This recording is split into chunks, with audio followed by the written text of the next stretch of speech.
Superhero games have been on the rise in the last decade, as different studios try their take on superhero titles. All the way from the era of NES and Game Boy, leading up to Xbox, PlayStation, and PC games in recent times, there have been multiple iterations of the Caped Crusader for gamers. Games like Spider-Man, Marvel's Avengers, and Guardians of the Galaxy have been under heavy scrutiny in recent years, owing to the fact that the Arkham series as a whole has laid down a formula for gameplay mechanics that have been carried forward by these games. This only makes it all the more difficult for games to make a good impression. Some say the newer games are heavily inspired, and some say they lack innovation.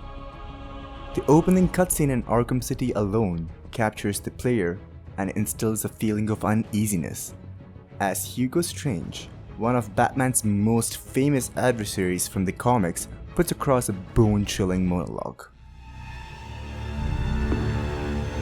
I assumed that you thought yourself untouchable. Well, as you can see, no one is untouchable.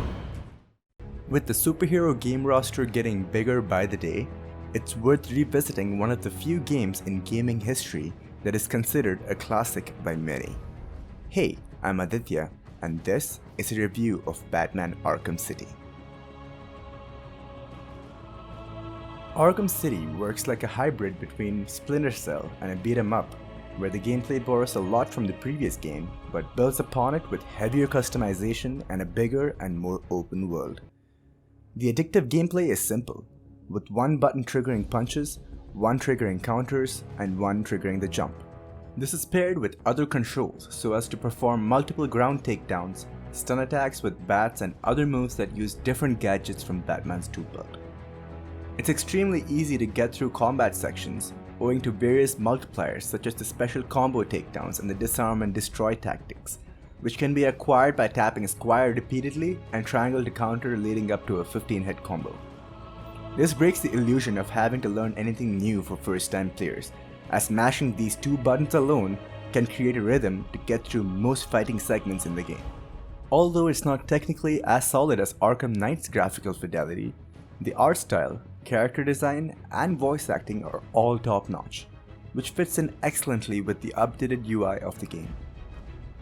With landmarks like the steel mill that the Joker hijacks, the iceberg launch that the Penguin takes over, and the Gotham City Police Department where the Mr. Freeze fight ensues, there are ample number of memorable locations that become relevant to both the plot and to the player. Different districts in the city have a unique feel to them, and it sits well that the Amusement Mile, Joker's district, pretty much resembles an amusement park out of a horror movie. The boss battles are varied in their own ways, as the final battle is up against Clayface. This battle is a lot of fun, but mechanically speaking, I did not get too much out of it. As long as one can quick fire their gadgets and cut him up, they can get through him with ease. The Ra's al Ghul fight in Batman's psychedelic state poses a bit more challenge, as the environment keeps constantly changing and gets increasingly difficult to read his moves. Although this is the case, Ra's has a few repeating movesets which are easy enough to read in the long run, and after a few tries of fighting him, I was able to get through. Needless to say, the Mr. Freeze fight takes the cake for the most testing boss battle. We get to visit the GCPD building, where we fight Mr. Freeze earlier in the game. The player gets to be familiar with the environment and the level design. This is crucial to being able to effortlessly traverse and learn Freeze's movesets during the fight for the cure. No movesets work on him more than once, as he learns the different tactics the player uses. This forces the player to constantly look for new strategies and ways to stagger and bring down this particular boss. Arkham City picks up a little while after where Arkham Asylum leaves the story, and I was more than pleasantly surprised that there was a completely different beginning to the game if one plays with the Catwoman DLC intact. Most DLCs in games work as additional content, but in the case of Arkham City, since the character is integral to Batman and the overall story, there are segments of the game that flesh out both Selina's story and the overarching plot points.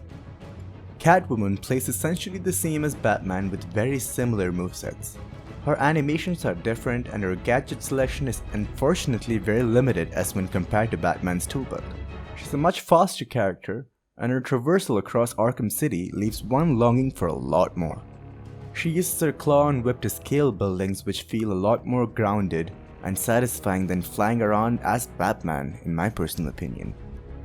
A large section of Gotham City has been cordoned off to contain the criminally insane for Gotham, as villains and supervillains alike try to make Batman's life tough throughout the events of the game. Dr. Hugo Strange seems to be running the asylum, and the Joker seems to be at death's door. As the events of the game unfold, the player learns more about each of these characters' intentions to do great but horrible things. Unfortunately, many innocent people, including Bruce Wayne, are also trapped inside Arkham City. Hugo Strange knows Batman's identity and mentions Protocol 10 as something that will help and fix the city of the criminal problem. This drives the story throughout, as other side missions provide a depth to the world. Side missions such as collecting the Riddler trophies and tracking the notorious murderer Victor Zsasz' phone call goes lengths to introduce these characters in a fresh and unique manner. Batman Arkham City tells an engaging story and holds a contained world that is rich with stories, side missions, and goodies to explore and collect. The player is allowed to move freely around the Arkham City prison and interact with characters and pair Batman's combat and stealth abilities, detective skills, and gadgets to the fullest extent. With having finished the game with 100% completion more than one time, Arkham City feels like home now more than ever. So what did you think of the game? Did you feel like Batman as you traversed the musty roads and rooftops of Arkham City? Drop in on the comments and let's have a chat.